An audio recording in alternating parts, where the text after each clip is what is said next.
Welcome to Naren academy. ವಿದ್ಯಾರ್ಥಿಗಳೇ, ವಿವಿಧ ಸ್ಪರ್ಧಾತ್ಮಕ ಪರೀಕ್ಷೆ ಕೇಂದ್ರ ಸರ್ಕಾರ ಇರ್ಬೋದು, ರಾಜ್ಯ ಸರ್ಕಾರದ ಯಾವುದೇ ಹುದ್ದೆಯನ್ನು ಪಡೆಯುವಾಗ ಹಲವಾರು ಸ್ಪರ್ಧಾತ್ಮಕ ಪರೀಕ್ಷೆ ಇದೆ. ಆ ಎಲ್ಲ ಸ್ಪರ್ಧಾತ್ಮಕ ಪರೀಕ್ಷೆಗೆ ಇವತ್ತಿನ ವಿಷಯ ಸಾಮಾನ್ಯ ಜ್ಞಾನ. ಏನು ಸಾಮಾನ್ಯ ಜ್ಞಾನ? ಸಾಮಾನ್ಯ ಜ್ಞಾನ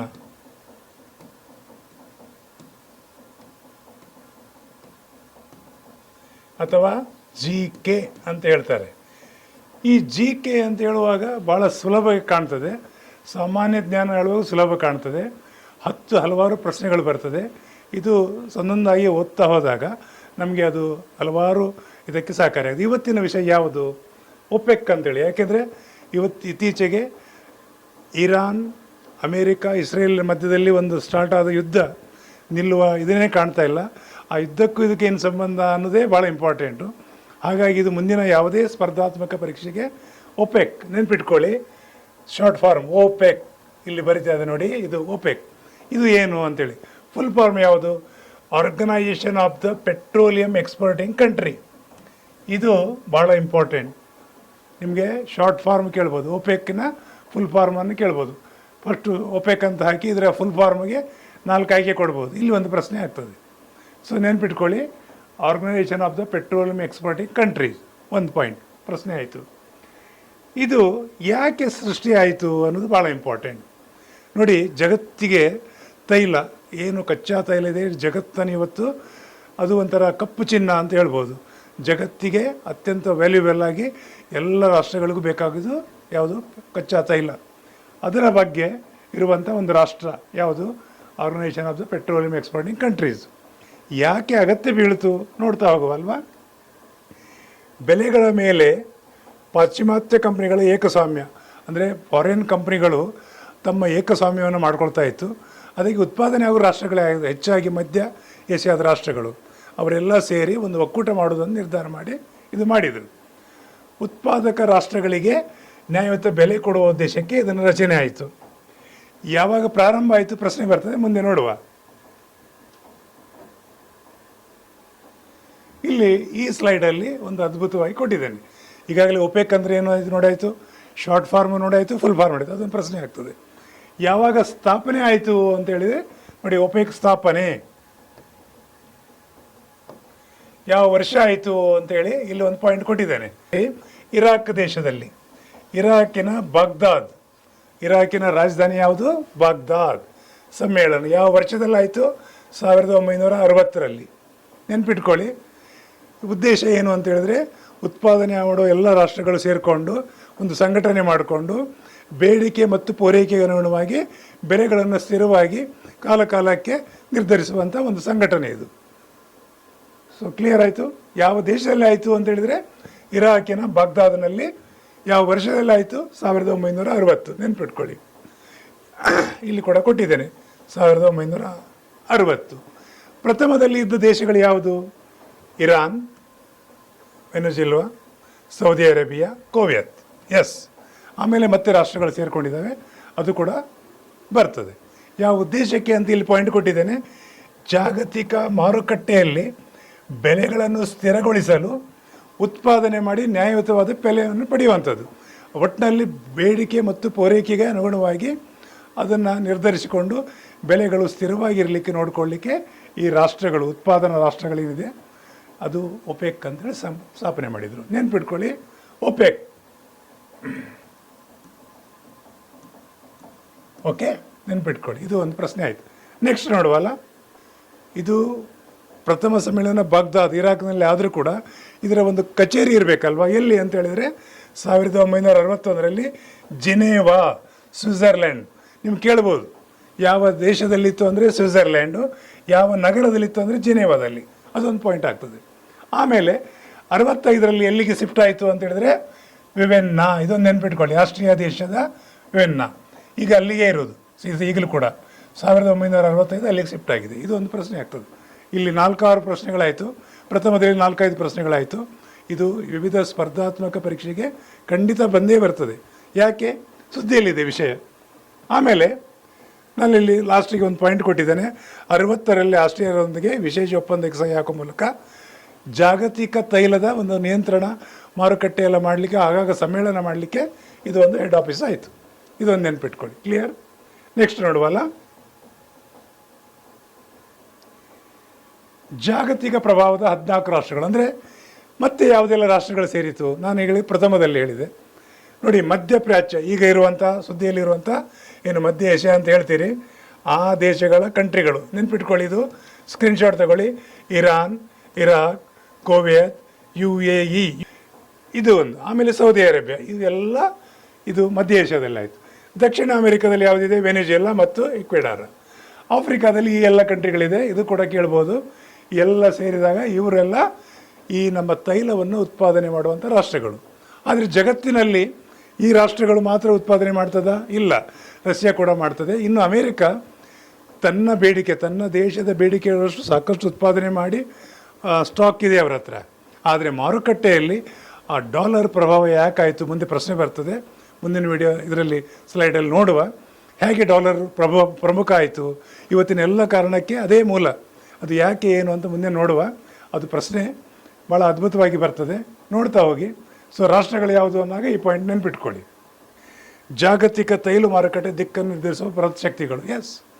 ಸೊ ಇಡೀ ಜಗತ್ತಿನಲ್ಲಿ ಚೈನಾದಲ್ಲಿ ಉತ್ಪಾದನೆ ಇಲ್ಲ, ಅವರಿಗೆ 150+ ಕೋಟಿ ಜನಸಂಖ್ಯೆ ಇದೆ. ಭಾರತದಲ್ಲಿ 150+ ಕೋಟಿ ಇದೆ. ಅಂತೂ ಏಷ್ಯಾದಲ್ಲೇ ಮ್ಯಾಕ್ಸಿಮಮ್ ಬೇಕಾಗಿದೆ. ಉತ್ಪಾದನೆಯೂ ಏಷ್ಯಾದಲ್ಲಿದೆ, ಆದರೆ ಕಂಟ್ರೋಲ್ ಮಾಡೋದು ಅಮೇರಿಕ. ಅದೊಂದು ಅದ್ಭುತ, ಇನ್ನೊಂದು ಕಥೆ ಅದು. ಇರಲಿ, ನಮಗೆ ಪರೀಕ್ಷಾ ದೃಷ್ಟಿಯಲ್ಲಿ ಎಷ್ಟು ಬೇಕು ಅಷ್ಟನ್ನು ನೋಡುವ, ಮುಂದೆ ಹೋಗುವ. ಅಮೇರಿಕದಲ್ಲಿ 71ರಲ್ಲಿ ಒಂದು ಆರ್ಥಿಕ ಬಿಕ್ಕಟ್ಟಾಯಿತು. ಅಲ್ಲಿ ಅದನ್ನು ಸುಧಾರಣೆ ಮಾಡಬೇಕಾದ್ರೆ ಏನು ಮಾಡಬೇಕು ಅಂತ ಅವರು ಹುಡುಕಾಟದಲ್ಲಿದ್ದರು. ಸೊ ಅದರ ಭಾಗವಾಗಿ ತಮ್ಮ ಆರ್ಥಿಕ ಶಕ್ತಿಯನ್ನು ಬೆಳಿಬೇಕು. ಅದು ಬೆಳೆಯುವುದು ಹೇಗೆ, ಅದನ್ನು ಬೆಳೆಸೋದು ಹೇಗೆ, ಒಂದು ಚಿಂತನೆಯ ಭಾಗವಾಗಿ ಡಾಲರನ್ನು ಸ್ಟ್ರಾಂಗ್ ಮಾಡಬೇಕು ಅಂತ ಡಿಸೈಡ್ ಆಯಿತು. ಅದರ ಭಾಗವಾಗಿ ಏನಾಯಿತು ಅಂತ ನೋಡುವ. ವಿದ್ಯಾರ್ಥಿಗಳೇ, ಇಲ್ಲಿ ಒಂದು ಅದ್ಭುತವಾದ ಮತ್ತು ಐತಿಹಾಸಿಕ ಒಂದು ಒಪ್ಪಂದ ಆಯಿತು. ಅದೇ ನಾನು ಆಗ ಹೇಳಿದಾಗೆ, ಈ ಅಮೇರಿಕ ತನ್ನ ಡಾಲರನ್ನು ಆರ್ಥಿಕ ಶಕ್ತಿಯಾಗಿ ಬೆಳೆಸಬೇಕು, ಇಡೀ ಜಗತ್ತಿನ ಎಲ್ಲ ಡಾಲರೇ ಏಕಸ್ವಾಮ್ಯ ಆಗಬೇಕು ಅಂತ ಬಯಸಿ ಒಂದು ಐತಿಹಾಸಿಕ ಒಪ್ಪಂದ ಮಾಡ್ತದೆ 1973ರಲ್ಲಿ. ಏನದು ಪೆಟ್ರೋ ಡಾಲರ್ ಅಂತ ಹೇಳಿದರೆ, ಇಷ್ಟೇ ಸಿಂಪಲ್ ಆಗಿ ಹೇಳೋದಾದರೆ, ಅದು ಸೌದಿ ಅರೇಬಿಯಾರೊಟ್ಟಿಗೆ ಒಂದು ಒಪ್ಪಂದ ಮಾಡ್ಕೊಳ್ತದೆ. ಏನು ನೋಡಿ, ನಿಮ್ಮ ಹತ್ರ ಯಾರು ಪೆಟ್ರೋಲ್ ಬೇಕು ಅಂತ ಬರ್ತಾರೆ ಅವರಿಗೆ ನೀವು ಒಂದೇ ಹೇಳಿ, ಡಾಲರಲ್ಲಿ ಪೇಮೆಂಟ್ ಮಾಡಿ ಅಂತೇಳಿ. ಇಷ್ಟೇ ಸೌದಿ ಅರೇಬಿಯಾ ಹೇಳಿತು. ಹಾಗಿದ್ರೆ ನನಗೇನು ಲಾಭ? ಏನಿಲ್ಲ, ನೀನು ಪೆಟ್ರೋಲು ಕೊಡುವಾಗ ಡಾಲರಲ್ಲಿ ತಗೊಂಡೆ, ಆ ಡಾಲರನ್ನು ಇಡೀ ಜಗತ್ತಿನಲ್ಲಿ ಬಳಕೆ ಮಾಡುವಾಗ ನಾವು ವ್ಯವಸ್ಥೆ ಮಾಡ್ತಾ ಇದ್ದೇವೆ ಒಂದು. ಆಮೇಲೆ ನಿನ್ನ ಉತ್ಪಾದನೆ ತುಂಬ, ನಿಮ್ಮ ಆರ್ಥಿಕ ಶಕ್ತಿ ಬೆಳೆದ ಮೇಲೆ ನಮ್ಮ ದೇಶದಲ್ಲಿ ಇನ್ವೆಸ್ಟ್ಮೆಂಟ್ ಮಾಡಿ ನಿಮ್ಮ ಆರ್ಥಿಕ ಶಕ್ತಿಯನ್ನು ಬೆಳೆಸ್ಕೊಳ್ಳಿ ಅಂತ ಹೇಳ್ತಾರೆ. ಇದಕ್ಕೆ ನಾವು ಮತ್ತೇನು ಕೊಡ್ತೇವೆ ನಿಮಗೆ ಅಂದರೆ, ನಿಮಗೆ ಒಂದು ತಂತ್ರಜ್ಞಾನ ಕೊಡ್ತೇವೆ, ಇನ್ನೊಂದು ಸೈನ್ಯ ಬಲ, ನಿಮ್ಮ ಇಡೀ ರಕ್ಷಣೆಗೆ ಸೈನ್ಯ ಬಲವನ್ನು ಕೊಡ್ತೇವೆ. ಈ ಕಾರಣ ಹೇಳಿದಾಗ ಸೌದಿ ಅರೇಬಿಯಾ ಮತ್ತು ಇತರೆ ರಾಷ್ಟ್ರಗಳು ಒಪ್ಕೊಳ್ತದೆ. ಅದೇ ಪೆಟ್ರೋ ಡಾಲರ್. ಸೊ ಜಗತ್ತಿನ ಎಲ್ಲ ಕಡೆ ರಾಷ್ಟ್ರಗಳು ಹೋದಾಗ, ಯಾವುದೇ ರಾಷ್ಟ್ರ ಹೋಗಲಿ, ಈಗ ನಾನು ಈಗಾಗಲೇ ನೋಡಿದ್ದೇವೆ ಪೆಟ್ರೋಲ್ ಉತ್ಪಾದನಾ ರಾಷ್ಟ್ರಗಳು ಯಾವುದಂತ ನೋಡಿದ್ದೇವೆ. ಆ ಯಾವುದೇ ರಾಷ್ಟ್ರಗಳಿಗೆ ಹೋದರೆ ನಾವು ಕೇಳೋದೇನವರು, ಡಾಲರ್ ಕೊಡಿ ಸ್ವಾಮಿ ಪೇಮೆಂಟಿಗೆ ಅಂತ. ಸೊ ಹಾಗಾಗಿ ವಿಶ್ವದಲ್ಲಿ ಎಲ್ಲಿ ಹೋದರೆ ಡಾಲರ್ ಡಾಲರ್ ಡಾಲರ್. ಸೊ ಇಂಡಿಯಾಕ್ಕೂ ಡಾಲರ್ ಬೇಕು. ಯಾಕೆ? ನಮಗೆ ತುಂಬ ಪೆಟ್ರೋಲ್ ಬೇಕು, ಇಡೀ ನಮ್ಮ ಜೀವನಾಡಿಯೇ ಅದು. ಸೊ ದೇಶದ ಬೆಲೆಗಳಿಗೂ ಮತ್ತು ಎಲ್ಲ ರೈತರ ಬೆಲೆಗಳಿಗಾಗಿರ್ಬೋದು, ಒಂದು ಪ್ರದೇಶದಿಂದ ಇನ್ನೊಂದಟ್ಟಿಗೆ ಸಾಗಾಟ ಮಾಡಲಿಕ್ಕೆ ಎಲ್ಲ ವಿಷಯಕ್ಕೂ ಪೆಟ್ರೋಲ್ ಭಾಳ ಇದೆ. ತುಂಬ ಪ್ರಾಡಕ್ಟ್ ಇದೆ ಅದರದ್ದು, 10 ಹಲವಾರು ರಸಗೊಬ್ಬರ ಮತ್ತೊಂದೆಲ್ಲ ಇದೆ. ಸೊ ಹಾಗಾಗಿ ಜಗತ್ತಿನಲ್ಲಿ ಈ ಪೆಟ್ರೋ ಡಾಲರ್ ಉಗಮ ಆಗಿ ಈ ದೇಶಗಳು ಒಪ್ಪಂದ ಮಾಡಿದ ಮೇಲೆ ಡಾಲರನ್ನು ಇದು ಹೈಯೆಸ್ಟ್ ಆಯಿತು. ಯಾವ ದೇಶದೊಟ್ಟಿಗೆ ಮಾಡಿದರು ಅಂತ ಪ್ರಶ್ನೆ ಮಾಡಿದಾಗ ಸೌದಿ ಅರೇಬಿಯಾ. ಯಾವ ವರ್ಷದಲ್ಲಿ ಅಂದರೆ 73ರಲ್ಲಿ. ಏನು ಪೆಟ್ರೋ ಡಾಲರ್ ಒಪ್ಪಂದ ಅಂದರೆ ಅಷ್ಟೇ ಸಿಂಪಲ್ಲಾಗಿ ಡಾಲರಲ್ಲಿ ಪೇಮೆಂಟ್ ಮಾಡಿ ಅಂತ ಹೇಳಿ. ಸೊ ಹಾಗೆ ಅಲ್ಲಿಂದ ಸ್ಟಾರ್ಟ್ ಮಾಡಿದರು ಎಲ್ಲ ದೇಶಗಳು. ಸೊ ತೈಲಕ್ಕಾಗಿ ಡಾಲರ್ ಇಲ್ಲಿ ಕೊಟ್ಟಿದ್ದೇನೆ, ಸ್ಕ್ರೀನ್ಶಾಟ್ ತಗೊಳ್ಳಿ. ಅಮೇರಿಕ ಏನು ಕೊಡ್ತದೆ ಅದರ ಬದಲಿಗೆ ಅಂತ ಹೇಳುವಾಗ, ಬದಲಾಗಿ ಅಮೇರಿಕ ರಾಷ್ಟ್ರಗಳಿಗೆ ಅತ್ಯಾಧುನಿಕ ಸೇನಾ ರಕ್ಷಣೆ ಮತ್ತು ತಂತ್ರಜ್ಞಾನ ಒದಗಿಸ್ತದೆ. ಸೊ ಆ ಕಾರಣಕ್ಕಾಗಿ ಆ ದೇಶಗಳು ಒಪ್ಪಿಕೊಂಡು ಇವತ್ತಿಗೂ ಒದ್ದಾಡ್ತಾ ಇದೆ. ಅದು ಈಗ ನಡೀತಾ ಇರೋ ಸಿಚುವೇಶನ್ನು ಇನ್ನೊಂದು ಸಲ ಇನ್ನೊಂದು ವಿಡಿಯೋದಲ್ಲಿ ಮಾಡುವ. ಸೊ ಮುಂದೆ ನೋಡುವ ಏನಾಗ್ಬೋದು ಅಂತೇಳಿ ಪಾಯಿಂಟ್. ಓಕೆ, ಇದು ಒಂಥರ ಆರ್ಥಿಕ ಚಕ್ರ ಇದ್ದಾಗೆ ನೋಡಿ. ತೈಲ ಉತ್ಪಾದನೆ ಮಾಡಿರೋ ಎಲ್ಲ ರಾಷ್ಟ್ರಗಳು ಪೆಟ್ರೋಲು ಕೊಟ್ಟರು, ಡಾಲರ್ ತಗೊಂಡ್ರು. ಈಗ ಅವರ ಹತ್ರ ಡಾಲರ್ ಇಟ್ಕೊಂಡು ಏನು ಮಾಡೋದು ಅವರು? ಹೌದಾ? ಆ ಡಾಲರ್ ತಗೊಂಡು ಎಂತ ಮಾಡೋದು? ಅದಕ್ಕೆ ರೀಸೈಕಲ್ ಹೇಗೆ ಅಂತ ಹೇಳಿದರೆ, ಅಮೇರಿಕಾದ ಒಂದು ಇದರಲ್ಲಿ ಏನು ಮಾಡ್ತಾರೆ, ಅವರು ಡಿಪಾಸಿಟ್ ಮಾಡ್ತಾರೆ. ಅಲ್ಲಿ ಡಿಪಾಸಿಟ್ ಬಾಂಡ್ಗಳು ತಗೊಳ್ತಾರೆ. ಅವರ ಆರ್ಥಿಕ ಶಕ್ತಿ ಸ್ಟ್ರಾಂಗ್ ಆಗ್ತದೆ ಅಂತ. ನನ್ನ ಹತ್ರ ಇಷ್ಟು ಲಕ್ಷ ಇಷ್ಟು ಕೋಟಿದು ಬಾಂಡ್ ಇದೆ, ಏನಾದರೂ ಕಷ್ಟ ಬಂದಾಗ ನಾನು ಅದನ್ನು ಸುಧಾರಿಸಿಕೊಳ್ತೇನೆ ಅನ್ನೋ ಒಂದು ಈ ಒಟ್ಟಿನಲ್ಲಿ ಆರ್ಥಿಕ ಅನ್ನೋದೇ ಒಂದು ನಂಬಿಕೆ ಮೇಲೆ ನಡೆಯುವಂಥದ್ದು. ಅದು ಪ್ರಾರಂಭ ಆಯಿತು. ಸೊ ಹಾಗಾಗಿ ಜಗತ್ತಿನ ಡಾಲರು ಇಡೀ ಇದಕ್ಕೆ ಪಾಯಿಂಟ್ ಇದೆ ನೋಡಿ. ಜಗತ್ತು ಒಪೆಕ್ ಕೇವಲ US ಡಾಲರ್ಗೆ ಪಾವತಿ ವಹಿಸ್ತದೆ. ಹೌದು, US ಡಾಲರ್ ಪಾವತಿ ಮಾಡಿ ತಗೊಳ್ಬೇಕು ಎಲ್ಲ ಜಗತ್ತಿನ ಯಾವುದೇ ರಾಷ್ಟ್ರ. ಸೊ ಈ ರೀತಿ ಆಯಿತು. ಒಪೆಕ್ ಜಗತ್ತಿಗೆ ತೈಲವನ್ನು ಮಾರಾಟ ಮಾಡೋದು. ಒಪೆಕ್ ಅಂದರೆ ನಾನು ಈಗಾಗಲೇ ಹೇಳಿದ್ದೇನೆ, ದೈಲಿಗೆ ಇಡೀ ಜಗತ್ತಿಗೆ ಮಾರಾಟ ಮಾಡೋರು ಯಾರು? ಒಪೆಕ್ ರಾಷ್ಟ್ರಗಳು. ಯಾವ ರಾಷ್ಟ್ರಗಳನ್ನು ನೋಡಿದ್ದೇವೆ. ಸೊ ಜಗತ್ತು ಒಪೆಕ್ಕಿಗೆ ಏನು ಯಾವುದರಲ್ಲಿ ಪೇಮೆಂಟ್ ಮಾಡ್ತದೆ, ತಗೊಳ್ತದೆ ಪೇಮೆಂಟು? ಡಾಲರಲ್ಲಿ ತಗೊಳ್ತದೆ. ಈ ಡಾಲರನ್ನು ಏನು ಮಾಡ್ತಾರೆ ಇವರು ತಗೊಂಡೋಗಿ ಅಮೇರಿಕಾದಲ್ಲಿ ಹೆಚ್ಚುವರಿ ಡಾಲರ್ ಬಂದರೆ ಅವರಿಗೆ ಆರ್ಥಿಕ ಸುಭದ್ರತೆಗಾಗಿ ಬಾಂಡ್ಗಳನ್ನು ಖರೀದಿ ಮಾಡ್ತಾರೆ, ಇನ್ವೆಸ್ಟ್ಮೆಂಟ್ ಮಾಡ್ತಾರೆ. ಇದು ಒಂಥರ ಆರ್ಥಿಕ ಚಕ್ರ ಇದ್ದಾಗೆ ಈ ರೀತಿ ನಡೀತಾ ಇದೆ. ಇದನ್ನು ಈಗ ನಡೀತಾ ಇರೋದು ಇದು ಇಲ್ಲಿವರೆಗೆ ನಡೀತಾ ಇದೆ. ಮುಂದೆ ಯಾವ ರೀತಿ ಪರಿಣಾಮ ಆಗ್ತದೆ ಮುಂದೆ ಕಾಲವೇ ಹೇಳಬೇಕು. ಆದರೆ ಅದಕ್ಕೆ ಪರ್ಯಾಯ ಇದೆಯಾ ಅದನ್ನು ಕೂಡ ನೋಡುವ. ಡಾಲರ್ ಪ್ರಬಲ್ ಎಷ್ಟಿದೆ ಅಂಥೇಳಿ. ಸೊ 80% ನೋಡಿ, ಜಗತ್ತಿನ 80% ಕೇವಲ ಡಾಲರು ತೈಲಕ್ಕೆ ಮಾತ್ರ ಅಲ್ಲ, ತಂತ್ರಜ್ಞಾನ ಅಮೇರಿಕಾದಿಂದ ಬೇಕು, ಡಾಲರೇ ಪೇಮೆಂಟ್ ಮಾಡಬೇಕು. ಯಾಕಂದರೆ ನಾವು ತಂತ್ರಜ್ಞಾನವೂ ಪಡ್ಕೊಳ್ತೇವೆ, ತೈಲವನ್ನು ಪಡ್ಕೊಳ್ತೇವೆ, ಆ ಎಲ್ಲದಕ್ಕೂ ಡಾಲರ್ ಬೇಕು. ಸೊ 80% ಇಡೀ ಜಗತ್ತಿನ ಇದನ್ನು ಕಂಟ್ರೋಲ್ ಮಾಡ್ತದೆ. ಇಲ್ಲಿ ಒಂದು ಪಾಯಿಂಟು, ಜಾಗತಿಕ ಕರೆನ್ಸಿ ಮಾರುಕಟ್ಟೆಯಲ್ಲಿ ಡಾಲರ್ ಅನಿವಾರ್ಯವಾಗಿ ಇದೆ ಅಂತೇಳಿ. ಹೌದು, ಯಾಕೆ? ಇದೇ ಕಾರಣಗಳಿಂದ, ಬೇರೆ ಏನೂ ಕಾರಣ ಅಲ್ಲ. ಒಂದು ತಂತ್ರಜ್ಞಾನ, ಸೇನಾಬಲ ಮತ್ತು ಡಾಲರಿನ ಏಕಸ್ವಾಮ್ಯ, ಅದೇ ಆರ್ಥಿಕ ನೀತಿಯಾಗಿ ಮಾಡಿಕೊಂಡ ಬಗ್ಗೆ ಇದು ನಡೀತಾ ಇದೆ. ಡಾಲರ್ ಶಕ್ತಿ ಅತ್ಯಂತ ಪ್ರಭಾವ ಇದೆ 80. ಹಾಗಿದ್ರೆ ಬೇರೆ ದೇಶಗಳು ಮಾಡೋದಿಲ್ವಾ ಅಂದರೆ, ಎಸ್, ಕೆಲವು ರಾಷ್ಟ್ರಗಳು, ಈಗ ರಷ್ಯಾ, ಆಮೇಲೆ ಇದು ಚೈನಾ, ತಮ್ಮ ರಾಷ್ಟ್ರಗಳಲ್ಲೇ ಯಾವ ಕೊಟ್ಟು ತಗೊಳ್ತಾ ಇದ್ದಾರೆ, ಇಲ್ಲ ಅಂತಲ್ಲ. ಆದರೆ 80% ಅವರದೇ ಇರೋದ್ರಿಂದ ಅದಕ್ಕೆ ಪರ್ಯಾಯವಾಗಿ ಏನಾದರೂ ಬರ್ತಾ ಇದೆಯಾ ನೋಡುವ ಮುಂದೆ. ಪರ್ಯಾಯ ವ್ಯವಸ್ಥೆ ಅಂತ ನಾನು ಕೊಟ್ಟೆ, ಎಸ್ ಬರ್ತಾ ಇದೆ.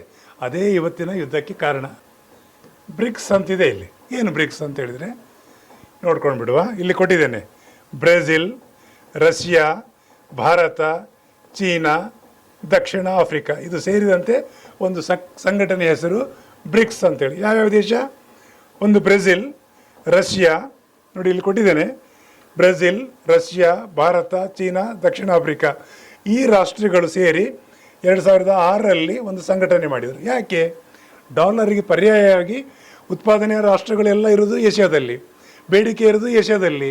ನಾವು ಯಾಕೆ ಒಂದು ಬ್ರಿಕ್ಸ್ ರಾಷ್ಟ್ರ ಸಂಘಟನೆ ಮಾಡಿಕೊಂಡು ಬ್ರಿಕ್ಸ್ ಬ್ಯಾಂಕನ್ನು ಸ್ಥಾಪನೆ ಮಾಡಿ ಬ್ರಿಕ್ಸ್ ಕರೆನ್ಸಿಯನ್ನು ಮಾಡಬೇಕು ಅಂತ ಹೊರಟಾಗ ಅಮೇರಿಕಾಗೆ ತಲೆ ಬಿಸಿಯಾಗಿ ಈ ಯುದ್ಧಕ್ಕೆಲ್ಲ ಮೇನ್ ಕಾರಣ ಅದೇ. ಬ್ರಿಕ್ಸ್ ಅನ್ನೋ ಸಂಘಟನೆ ಆಗಬಾರ್ದು. ಅದು ಸಂಘಟನೆ ಆದರೆ ಡಾಲರ್ ಪ್ರಾಬಲ್ಯ ಹೋಗ್ತದೆ. ಇವೆಲ್ಲ ಕಾರಣಗಳಿದೆ, ಅದು ದೊಡ್ಡ ವಿಷಯ, ಅದು ಬೇಡ. ನಮಗೆ ಬೇಕಾಗಿದ್ದೇನು ಅಂದರೆ ಪರ್ಯಾಯ ಮಾರ್ಗ ಯಾವುದಾದ್ರು ಇದೆ ಅಂತ ಪ್ರಶ್ನೆ ಬಂದರೆ ನಿಮಗೆ ಬ್ರಿಕ್ಸ್ ನೆನ್ಪಿಟ್ಕೊಳ್ಳಿ. ಏನು ಬ್ರಿಕ್ಸ್ನ ಫುಲ್ ಫಾರ್ಮು? ಯಾವುದೆಲ್ಲ ರಾಷ್ಟ್ರ? ಒಂದು ಬ್ರೆಜಿಲ್, ರಷ್ಯಾ, ಭಾರತ, ಚೀನಾ, ದಕ್ಷಿಣ ಆಫ್ರಿಕಾ. ನಂತರ ಇದರಲ್ಲಿ ಬೇರೆ ರಾಷ್ಟ್ರಗಳು ಸೇರಿಕೊಂಡಿದೆ, ಅದು ಇನ್ನೊಂದು ಪ್ರಶ್ನೆ ಬರ್ಬೋದು, ನೋಡ್ಕೊಳ್ಳಿ. ಆಮೇಲೆ ಈಗ ಚೈನಾ ದೊಡ್ಡ ಆರ್ಥಿಕ ಶಕ್ತಿಯಾಗಿ ಬೆಳೆಯೋದ್ರಿಂದ ಇಲ್ಲಿಯೂ ಕೂಡ ಯುವಾನ್ನಲ್ಲಿ ಪೆಟ್ರೋ ಯುವಾನ್ ಅಂತ ಕೂಡ ಬೆಳೀತಾ ಇದೆ. ಇದು ಕೂಡ ಒಂದು ಶಕ್ತಿಯಾಗಿ ಬೆಳೀತಾ ಇದೆ. ಅದು ಕೂಡ ತಲೆಬಿಸಿ ಅವರಿಗೆ. ಯಾರಿಗೆ? ಅಮೇರಿಕಾದವರು. ಡಾಲರ್ ಮಹತ್ವ ಕಡಿಮೆ ಆಗ್ತದೆ. ಇವತ್ತಿನ ಯುದ್ಧಕ್ಕೆ ಎಲ್ಲ ಈ ಡಾಲರ್ ಪ್ರಾಬಲ್ಯ ಕಡಿಮೆ ಆಗ್ತದೆ ಅನ್ನೋದಕ್ಕೆ ಕಾರಣ. ಸೊ ಹೇಗೆ ಒಂದು ಒಪೆಕ್ಗೂ ಇದಕ್ಕೂ ಸಂಬಂಧ ಇದೆ, ನಮಗೆ ಪ್ರಶ್ನೆಯಲ್ಲಿ ಬರ್ತದೆ, ಅಲ್ಲಿ ಮಾತ್ರ ಆಲೋಚನೆ ಮಾಡುವ, ದೊಡ್ಡ ವಿಷಯ ಬೇಡ. ಆಮೇಲೆ ಕ್ರಿಪ್ಟೋ ಕರೆನ್ಸಿ ಅಂತೇಳಿ ಇದು ಕೂಡ ಈಗ ಇತ್ತೀಚೆಗೆ ಬೆಳೀತಾ ಇದೆ. ಈ ಎಲ್ಲ ವಿಷಯಗಳನ್ನು ನೀವು ಇಟ್ಕೊಳ್ಳಿ. ವಿವಿಧ ಸ್ಪರ್ಧಾತ್ಮಕ ಪರೀಕ್ಷೆಗೆ ಪರ್ಯಾಯ ಮಾರ್ಗ ಅಂತ ಕೇಳಿದಾಗ ಒಂದು ಬ್ರಿಕ್ಸು, ಆಮೇಲೆ ಪೆಟ್ರೋ ಯುವಾನು, ಆಮೇಲೆ ಕ್ರಿಪ್ಟೋ ಕರೆನ್ಸಿ, ಇವುಗಳ ಬಗ್ಗೆ ನೆನಪಿಟ್ಕೊಳ್ಳಿ. ಪಾಲಿಟಿ ಕ್ಲಾಸಸ್ ನಾನು ಹೇಗೋ ಮಾಡ್ತಾ ಇದ್ದೇನೆ. ಅದರೊಟ್ಟಿಗೆ ಮುಂದೆ ಬರಲಿರುವ ಒಂದು ರಾಜ್ಯ ಸರ್ಕಾರದ ವಿವಿಧ ಹುದ್ದೆಗಳಿಗೆ ಒಂದು ಸ್ಪರ್ಧಾತ್ಮಕ ಪರೀಕ್ಷೆ ಬರಲಿಕ್ಕಿದೆ ಅತಿ ಶೀಘ್ರದಲ್ಲಿ. ಹಾಗೆ ಕೇಂದ್ರದ್ದು ನಿಗದಿತವಾಗಿ ನಡೀತಾನೆ ಇರ್ತದೆ. CHSL ಇರ್ಬೋದು, MTS ಇರ್ಬೋದು, CGL ಇರ್ಬೋದು, UPSC ಇರ್ಬೋದು. ಎಲ್ಲ ಸ್ಪರ್ಧಾತ್ಮಕ ಪರೀಕ್ಷೆಗೆ ಇಲ್ಲಿ ಒಂದು GK ಅಂತ ಕೊಟ್ಟಿದ್ದೇನೆ. ಏನಿದು GK? G K general knowledge, ಕನ್ನಡದಲ್ಲಿ ಸಾಮಾನ್ಯ ಜ್ಞಾನ. ಸಾಮಾನ್ಯ ಜ್ಞಾನ ಹೇಳಲಿಕ್ಕೆ ಸಾಮಾನ್ಯ ಜ್ಞಾನ, ಆದರೆ ಜಗತ್ತಿನ ಎಲ್ಲ ವಿಷಯಗಳು ಬರ್ತದೆ. ಒಪೆಕ್ ಅಂತೇಳಿ ಒಂದು ಸಂಸ್ಥೆ ಇದೆ. ಅದು ಒಪೆಕ್ ಅಂದರೆ ಏನು, ಅದು ಯಾಕೆ ಪ್ರಾರಂಭ ಆಯಿತು, ಜಗತ್ತಿನಲ್ಲಿ ಅದರ ಮಹತ್ವ ಏನು ಅಂತ ಪ್ರಶ್ನೆ ಬರ್ತದೆ. ಅದರ ಕುರಿತಾಗಿ ಒಂದು 10 ಹಲವಾರು ಪ್ರಶ್ನೆಗಳು ಬರ್ತದೆ. ಅದು ಈ ವಿಡಿಯೋದಲ್ಲಿದೆ, ನೋಡಿ, ಖಂಡಿತ ನಿಮಗೆ ಸಹಕಾರಿ ಆಗ್ತದೆ.